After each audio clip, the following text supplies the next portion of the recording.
Good morning, everyone. Happy Monday. I am very delighted. We just had a conversation actually, and Michael is such a delight. And um, I came across Michael because a couple of years ago, I just started my own coaching journey, and I came across Michael's social media, and I was just really stunned by how amazing his photography skill was. So I reached out to him. As many of you know me, I would just reach out to people. So I reached out to him. I say, "Hey, Michael, I would love to have you come on to a Facebook live show." And then he immediately say yes. And I'm like, "Oh my God." So I'm so happy. Thank you so much, Michael, for coming on to join me live here on a Monday morning so early. So Michael is a life coach. He is a certified life coach, and he has been in the field recently. And but before this, he served 20 years as a peacemaker. Is that correct, Michael? Yeah, I was a civilian peacekeeper with the United Nations and other diplomatic organizations. So yeah, it was an And exciting time of my life. so he's been traveling to many different countries, including Afghanistan, Eastern Ukraine.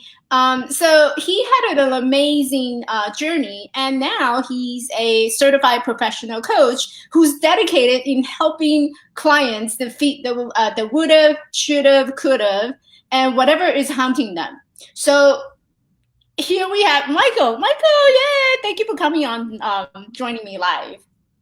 Thanks so much, Michelle. It's really great to be here today and to be in front of your audience on what has got to be my most productive Monday morning ever. So Michael, I'm really curious. How did you tell me about your story? I mean, tell us about your story. What brought you here as a coach? That's a great question. I think it's kind of like everyone else my age. I had a great career, awesome adventure. It really, met all of my expectations. But as time went on and into my 18th and 19th year, I began to recognize that I wasn't as happy as I used to be. As you mentioned before, I had these great assignments. I worked overseas, and it really was exactly what I'd always wanted.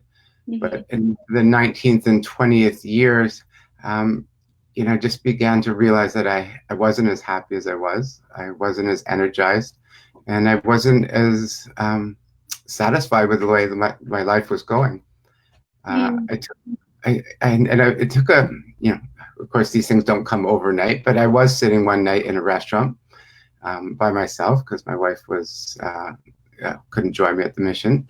And I said to myself that, how happy am I? Is this what I want from the rest of my life? And I was at this kind of crossroads. I was young enough, I'm 50 now, that I could make some changes and try something new, or I could stick with what I've been doing and really enjoy the same results to what I've been doing. So, it was born. Coaching came out of a necessity for myself to change, Mm-hmm. and the recognition that I really wasn't, aware of these processes around coaching, but that would have been so helpful in making me, choose the next path and how to go about doing that. So, yeah, it was really, a moment in a restaurant to myself that I recognized I needed to change, and the fact that I needed to do something new to do. So I knew we wanted back in Canada. I knew we wanted back in a more stable and common Mm-hmm. environment that we're used to.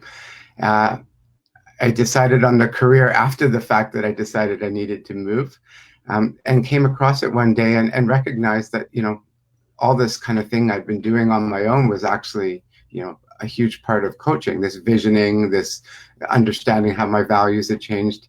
And I just decided that, coaching kind of had that awareness, awoke that awareness into me that, you know, there's a process to these things. And if I'd followed the process, it probably wouldn't have been even smoother than what I've had experienced now. So this is in a nutshell. I needed a job.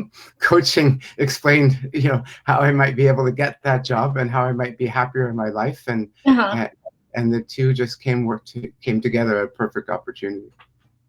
Can you so what I'm hearing is that, at some point, because we all go through our lives where we have a set routine. So we get up, we go to work, and obviously, you're a peacekeeper. So there's a lot of, big challenge and moments where you put your life in front of everybody else, and just being out there in the area where, most people would be afraid of to go. And that was something that you've been doing for the last 19, 20 years. But all of a sudden you were sitting in a restaurant, and there you were, and you're looking at your life and thinking that there has to be something else, that's something that's more, that you feel more passionate about.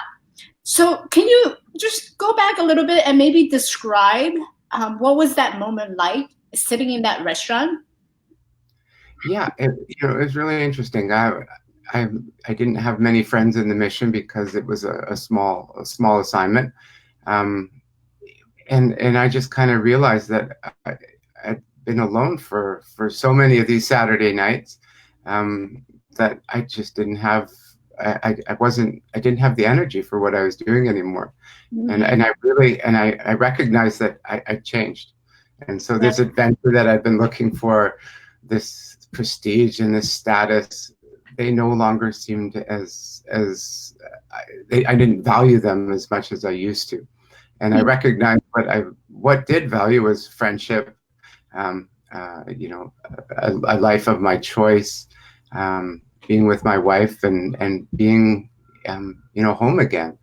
Um, and that seemed to resonate far more, and I could see the shift in my energy levels as soon as I came to that conclusion. Um, and the big thing was, what next, what to do, and that was, that was when, I had to begin to become self-aware of what visioning was, of what values changing were, Uh-huh. and what, all these things we eventually learn as we become coaches, how they all apply to me. Mm-hmm. Mm-hmm. And it's a lot of courage for what you have done. You were at a point where you're actually thinking about a major change, not just career wise, but also, as you mentioned earlier, you're also thinking about relocating your whole family. So that in itself is also something very big and something very major. And not many people, go through their life considering, changing a career and also changing the location where they live. How did you overcome that fear? That's the really big thing, isn't it? And it Mm-hmm. was a fear. I mean, we'd had these thoughts, and as a couple for at least 6 or 7 years.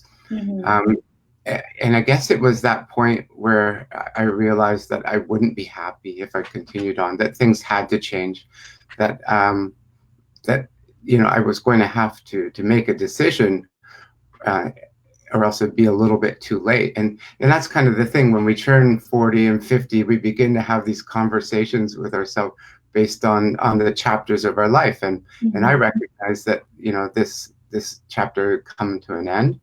um, so we put that big thing out there first, and then we began to fill in the blanks, how we get to this thing. And the thing, the overall decision was to move to Vancouver, Mm-hmm. and then everything else, comes beneath that. So that was the vision, and then we had to figure out everything that would come beneath that. But it's until we had a vision, and it's till that connection with the timing, and the necessity for change was made, that I could take that courage. So Mm-hmm. for me, it was, yeah. Once we had the overall idea, the vision, it was to how we fill in everything underneath that, and that's where I recognized that small steps were the really big thing. So it was a big decision, but it Mm-hmm. was one that would be broken into several small steps that would eventually lead to where we are today, and this conversation with you, and the fact that I'm living my life as I kind of always thought it would be. Mm-hmm. um, and that, for me, that was really powerful. It was a little bit overwhelming, but when we broke it down into the small steps, you recognize that no one's ever done anything big in this life. They've just done a bunch of small things that amounted to something big. Mm. And I love how you mentioned visioning twice or a couple of times, throughout our conversation. And you're painting a bigger picture of where you want to go. But behind that bigger picture, there are little tiny steps that you can take, or we can take on a daily basis to reach to that bigger picture. And here you are in that bigger picture, and my cat is gonna jump in front of the camera now, so I gotta stop him. I'm not gonna win the battle of popularity with the cat this morning, but I gotta let him push him away. So, no. so you are here now as a professional Hmm. certified coach. Hmm. Can you tell us about a little bit about what you do in terms of who is your client?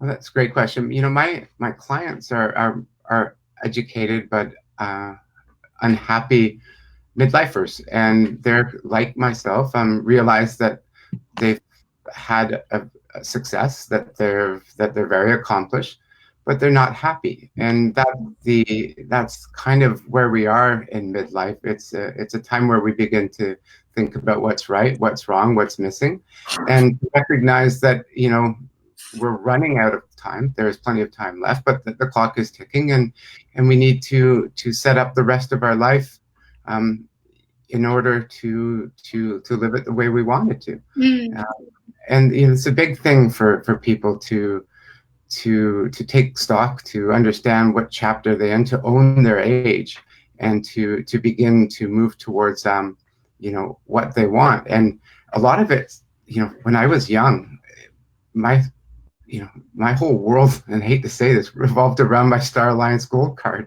And that was my sense of accomplishment. Look how much I've traveled, and I get to use these lounges all over the world. And, and I thought this was the best thing ever. And, I got a great bank account to go along with it and some good stories for my friends. Um, but, eventually, once you've been to enough of these lounges, you recognize that they aren't, the sole bane of your existence, and that there are, other things that you want out there. But again, this is my job as a coach. We don't do enough visioning, and sometimes we age mindlessly. We kind of, 40 comes up on you pretty quickly. It's not a big deal. You have a great birthday party, then 50. But at some point, you kind of realize that there's a few things that you've given up, many things, to get where you are today. You are successful, but the success and what your interpretation of success is has changed. And so I work with my clients to discover what they want from the rest of their life, mm. what's missing, and then we work on a strategy with small actionable steps that moves them towards that and gets that done. Yeah, I love it. I love the age is creeping up. Just the other day I was sitting in a coffee shop and I was drinking my coffee, and all of a sudden I realized, oh my God, I'm gonna be 50 soon. Yeah, it gets, it runs up on you quickly, because 45 is not a big deal. 46, 46 sounds pretty good. 47, and then one day you're 49, and all your well-intentioned colleagues are making jokes and giving you novelty gifts and such. But behind all the jokes is the recognition that I've still got half of my life ahead of me, and how am I going to live it? And one of my favorite authors on the subject is Andrew Marshall, and he talks about um, adult happiness as being U-shaped. So we're all happy when we're younger, and as we get older, we get into this decline, and that's the bottom of the U. And this is where we have our discussion. This is where we do our challenging work, and then we set the stage for a happy middle life, and on into retirement. But if we don't do that work at the bottom of the U, Mm-hmm. it can level out, and we begin to to not make the changes we need to be happy, to shy away from learning new things, to Mm-hmm. kind of get stuck in our ways, and then we don't bounce back up. Mm-hmm. And so for me, coaching exposed me to all of these theories that I just working with on my own, not knowing that there were terms behind them. And I think once we begin to understand that, that we can envision, that our values do change as we get older. It's not always about the lounge access anymore. This is when we can begin to make the changes that we need to be happy. And what I think most important is that once by the time we're 40 and 50, we all have an immense amount of skills, experience, wisdom, money, resources, friends to make any change we want happen. Mm-hmm. Um, that's the wonderful thing. And people think, oh, I've left it too late, or I'm too old for this and that. But it's simply not the case anymore. We're healthier in midlife than we've ever been. But more importantly, we have all of these things working in our advantage that we can mobilize to make the changes and be successful, and craft this amazing life for us for the rest of our existence. Mm.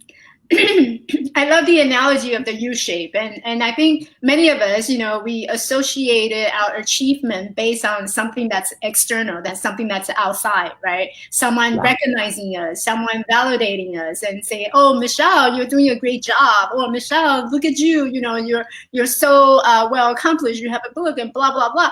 But that's all external. What matters is really and if I heard you correctly, it's really coming from what's going on in the inside, how happy you are from the inside, and where do you want to go moving forward in your life. Even though there's a lot of challenge on the bottom of the U shape, but there's always aiming for the next level, aiming for what's coming, and creating that vision of where you want to go. Oh yeah.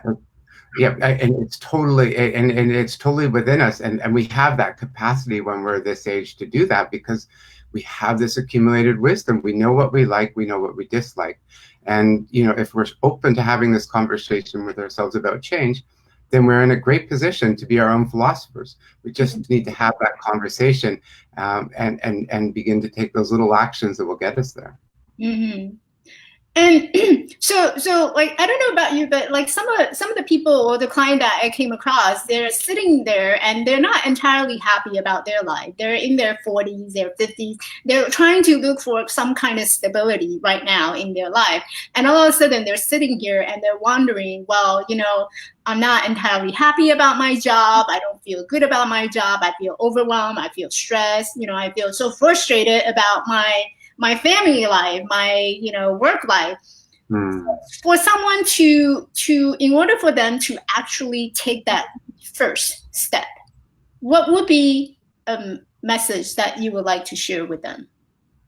Well, I think that first step comes from the recognition that you want to take it, and it's that it comes from having a quiet moment with yourself and recognizing that that these thoughts exist, and that that these are perfectly normal for this part of our life, and once you're at that stage, you can set the stage for an honest conversation with yourself. And when you're worried about aging, you're worried that something's missing. You're worried that you haven't achieved something, or that you've put aside something, or that something isn't working. And it's just a really very powerful moment to have that conversation with yourself and recognize it. And people throw around this term midlife crisis, but I can't meet. Most of my clients have never thought they were in crisis. They just weren't that happy. And that's that first stage, I think, and that's that first stage that comes with that self-acceptance, and it's a really powerful moment. It's what comes next, though, that's the real challenge. Is what do you want? And most people say, well, I need a change, or I'm unhappy, or things aren't working out. But the conversation stops right there. Uh-huh. And that next stage is, well, what do I want? What would I like? What would be an ideal midlife and beyond for me? And that's the real challenging part, because sometimes by the time we're 40, 50 and we've raised family, we've gone through difficult moments in our life, divorce, we dare not even dream anymore. And that's when when the coach can open up this safe space for them to think and them to express what they would like, and for us to uncover what a meaningful midlife and beyond would look like. Mm-hmm. So having that awareness, and that would be the step number one to really knowing and understanding what is it that you want. Yeah. The awareness, first of all, is that you're unhappy, and this next step, I think, is that you this beginning of opening up the envisioning process and opening up that self-discovery process, and that's where the client needs to be to be aware of how their values have changed, and what they want from life, what's worked, what hasn't worked, what would be ideal, and then not to worry about what's possible or not, because sometimes when we're in these dark places, we don't think anything significant is possible. But once we begin to look at the vision, once we begin to establish the vision, we can then walk it back and see what their strengths are. We can then walk it back to several examples within their life where they achieved something extraordinary and didn't think they could.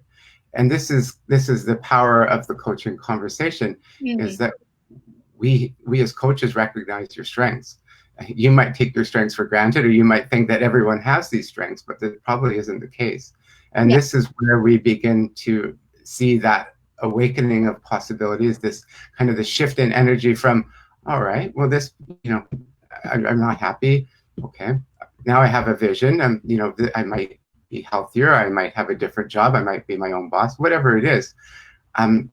We link it then to their strengths, and then the next process is those small actionable steps. And the small steps aren't big at all. And this is what people need to realize.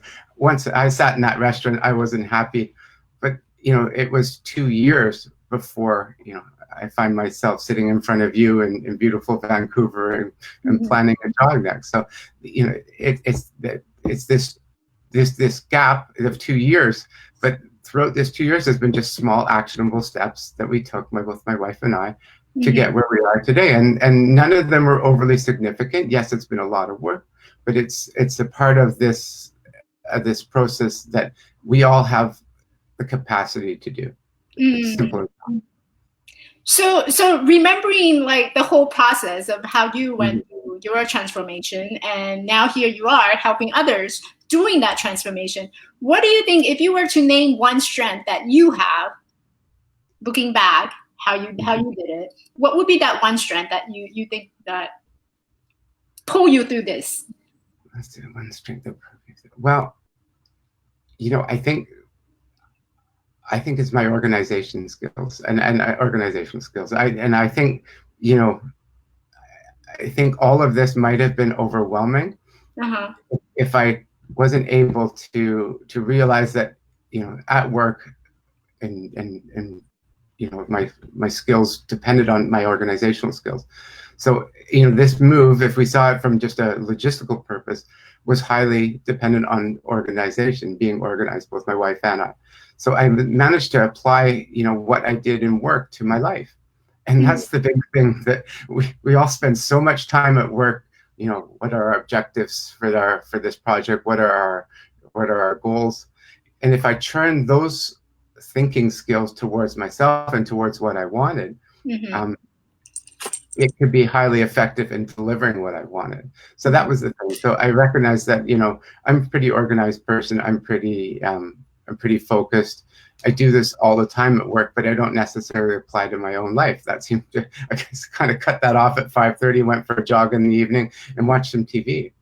But if I, did a little bit less TV, and in the evening decided to work on organizing some of the things that needed to be done to make this move, that I could and I would. And I broke out of that cycle of home for my workout and television, and I added a couple of other things that each evening, like exploring apartments in Vancouver, exploring possible careers, and that was it. I just kind of realized that I had everything within me, all those skills within me that I devoted to work could be also applied to making this move and this transition back into Vancouver a success. Yeah. And it really so it really ties down into like how you were describing, creating that vision and creating that little step for when you work with your clients too. And it sounds a lot like organization, and especially for someone who's going through their transition, who's experiencing a lot of chaos and who's experiencing a lot of changes in their life.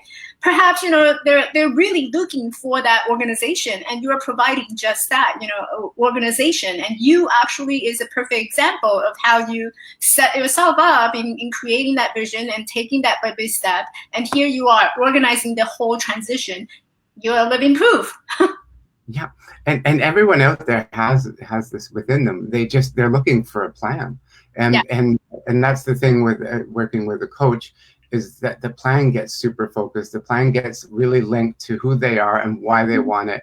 And all of this kind of works together to make this possible and something that they can take action on. And it's when you don't have a plan or when you have a vague vision that you can't take action. I use the example of, someone who wants to go on a holiday. So, someone who's dying, I need to go on holiday. I've been, it's time to get out. Well, if the conversation stops there, so does most of the planning, and so does most of the capacity to get that holiday goal done. But if they discover that, if they think, I need a holiday, I need to go somewhere warm where I can completely disconnect from this world that I'm in. Oh, well, that's when you begin to be able to start, okay, where can I go? Or how do I want to disconnect? And the plan starts to emerge from the vision. But if you have a vague vision, vague commitment, vague plan, firm vision, firm understanding of what you want, well, then you can begin to go after and get what you want. And for me, that was a huge thing. I recognized from a job perspective that I didn't want to be in a boardroom, that I didn't want to be managing and turn like I had before. But that turned around and what did I want then? What would be my ideal job? So I figured out what I didn't want first, and then that turned into a conversation of what I wanted. And that's, the big thing for clients too, is what is it that you want? What makes you happy? What makes you energized? What takes away your energy? How can we get you this? Yeah, which totally remind me of a client I recently worked with, and he wanted to have a different career, different change, and he's in his 60 now, and he came to me, and then I remember like the first thing that we work on was what is it that you don't want, because he had no idea of what he wanted. So once you get the conversation started, like, what is it that I don't want? Then you can figure out, what is it that you want? And now you have a bigger picture to focus on. Yeah. And his values have likely changed. The 30, we're all living the life that we crafted for ourselves in our 30s. And some people were even more organized than me and developed what they want in their 20s. But this life I was living was a product of 30s values, my values in my 30s. And it's no surprise that when I'm 50, those values have changed. And once our clients realize that it's okay for values to change, that this is really quite normal, that's when they can begin to have, a different plan for themselves. And it's a really powerful moment when you think that, it's okay not to be my 30-year-old self and not to be looking for things that were valuable for me in my 30s while I'm 50. Yeah. Absolutely. And thank you for mentioning my book twice. It's called Perfectly Normal.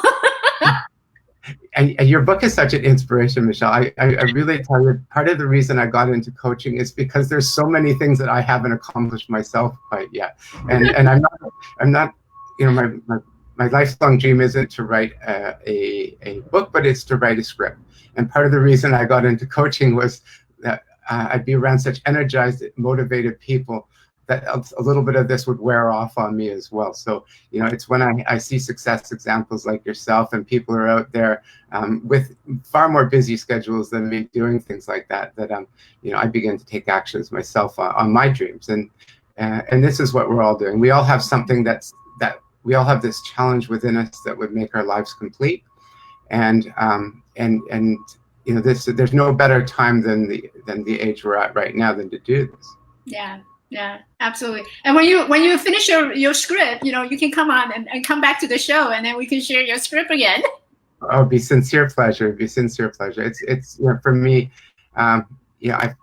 one of my values was humor and having a laugh. And so this would be one of my outlets. But yeah, this is it. Every one of our clients has something that they want to achieve that would make their life more complete. And often they've had to put it aside to be successful. They've raised families, they've raised kids, they've gone into the careers or professions that their parents wanted for them. But it's, this recognition that we've had to sacrifice something big in our lives, that to get where we are today. But that has left something of us incomplete, that I think the true motivation when people realize that they could actually achieve it, and that would change their lives. And these are the little breakthroughs we're after, and it's up to each person what their challenge is, but it exists, and we all have them. Love it. Love it. So where can people find you, Michael? Well, I have my website set up. It's at www.mwcoach.ca.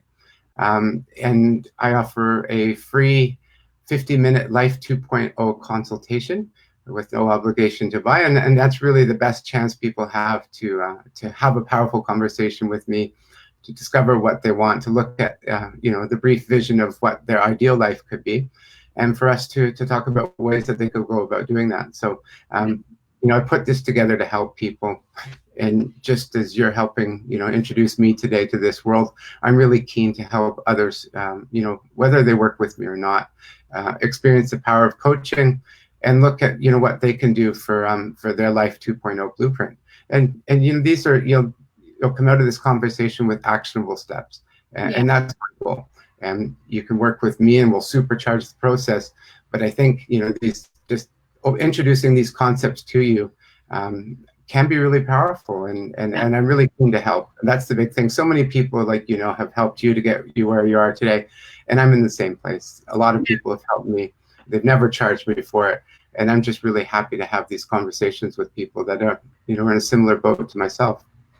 Mm-hmm. I love it, and that's one thing that I keep telling my friends and also like people I know. Even if you don't know what coaching is, and if you don't know, coaching is right for you, just reach out to coach. Michael offer 50 minutes, like great free coaching consultation, and you can actually walk away with some actionable steps in how you want to move forward. This is like free coaching right there. And if you're even not sure, like, coaching is right for you, then just give it a try it out. If you don't like it, great, you don't have to buy. But if you do like it, then imagine what life would be if you were to get to that final big pictures in your life. So so go ahead.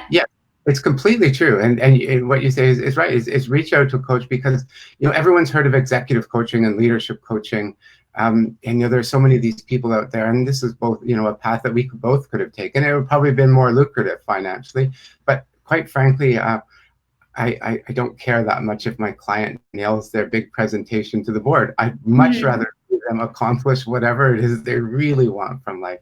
But again, leadership and executive and business coaching is fairly commonplace. But why not turn all of these methods and practices towards your best self and who you ideally want to be? So if you think it might work for your executive aspect of your life, think about how much more rewarding it would be to go out and achieve whatever you really wanted to get done. And I think one thing I would add to that is that even executive, you're still a human being. So you still have life. And when you think about it, you don't just have the business life. When you walk into the office, you're executive. But, when you step out of the office, you're just like the rest of us. It's perfectly normal to feel like a human being. So you have life, and you need to invest all of it. Yeah, and all of these energies that you're devoting to your work, devoting to yourself as well.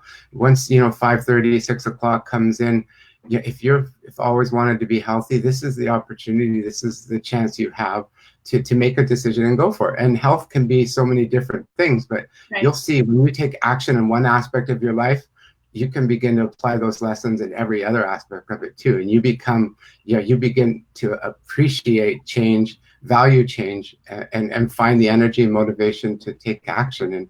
And often those actions are really small but powerful, with powerful results. Yeah, love it. So that's wrap up here. But before I let you go, I wanted to ask you one final question, because you and I are both in the in the bigger scheme of world in the United Nations, and I'm the member of the United Nations Association. So one of the kind of very obvious question that I would like to ask you is, what do you think the world needs? What do you think the world needs? I'll structure my words very carefully. As a former diplomat, I'll be a little careful what I say, but I think we all need to be a little more selfish. And I think, what that means is that when we take a moment to understand what we appreciate, what we value, what we want, then you begin to understand what others want, what they appreciate, and what they value. And that's when we begin to all, look out for each other, be more respectful of each other, be more tolerant of each other, and be aware of the fact that, our best interest is everyone's best interest.